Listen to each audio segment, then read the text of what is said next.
தேங்காய் பால் சாதம் செய்யறதுக்கு ஒரு குக்கரில் எண்ணெய் விட்டு பட்டை, கிராம்பு, அன்னாசிப்பூ, கல்பாசி போட்டு நல்லா தாளிச்சிட்டு அதிலே கொஞ்சம் நல்லா நறுக்கி வச்ச ஒரு 1.5 வெங்காயம், பெரிய வெங்காயம் எடுத்து அதை நல்லா போட்டு வதக்கிட்டு இஞ்சி பூண்டு பேஸ்ட்டு போட்டுட்டு அதிலே கொத்தமல்லி, புதினா, பச்சை மிளகா 3யும் போட்டு அரைச்சி வச்ச அந்த பேஸ்ட்டையும் போட்டு நல்லா வதக்கி விட்டுட்டு 10 நிமிஷம் ஊற வச்ச 2 அழகு பாஸ்மதி அரிசியும் போட்டு நல்லா பரட்டி விட்டுடணும் ஃபஸ்ட்டு. அதுக்கப்புறம் முதலே ஒரு 1.5 தேங்காய் எடுத்து நல்லா பால் எடுத்து வச்சுக்கணும். ஒரு 5 டம்ளர் பால் அதில் எடுத்து வச்சுட்டு அதையும் ஆட் பண்ணிக்கணும். 5 டம்ளர், நான் இன்றைக்கி 2 அழகு அரிசிக்கு 5 டம்ளர் பால், தேங்காய் பால் ஆட் பண்ணியிருக்கேன். ஆட் பண்ணிவிட்டு நல்லா அதை கொஞ்சம் நேரம் கிண்டி விட்டுட்டு அதில் உப்பு, கொஞ்சோண்டு கரம் மசாலாவும் ஆட் பண்ணிக்கணும்.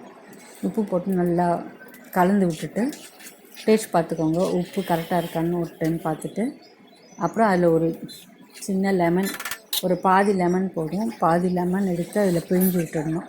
பிழிஞ்சு விட்டுட்டு அதையும் நல்லா கிண்டி விட்டுட்டு பிழிஞ்சதுக்கப்புறம் ஒரு கிண்டிட்டு குக்கர் மூடி போட்டு விசில் போட்டு கரெக்டாக 10 மினிட்ஸு, அதுக்கு மேலே வைக்கக்கூடாது, அதுக்கு மேலே சரியாக வராது. 10 மினிட்ஸ் வச்சிங்கன்னா நல்ல டேஸ்டியான தேங்காய் பால் சாதம் ரெடி ஆகிடும். ட்ரை பண்ணி பார்த்துட்டு எனக்கு கமெண்ட்டில் கண்டிப்பாக சொல்லுங்கள் இந்த ரெசிபி எப்படி இருந்துச்சுன்னு. நான் பண்ணி பார்த்து ரொம்ப டேஸ்டியாக வந்தது. உங்களுக்கும் அது டேஸ்டியாக வரும். இதே அளவோடு போட்டு பண்ணி பாருங்கள். ஆனால் அளவு கரெக்டாக பண்ணிக்கோங்க. ஒரு 2 அழகுக்கு நான் 5 டம்ளர் தேங்காய் பால் வச்சேன். நீங்களும் அதே மாதிரி வச்சு பார்த்துட்டு எனக்கு கமெண்ட்டில் சொல்லுங்கள். தேங்க்யூ.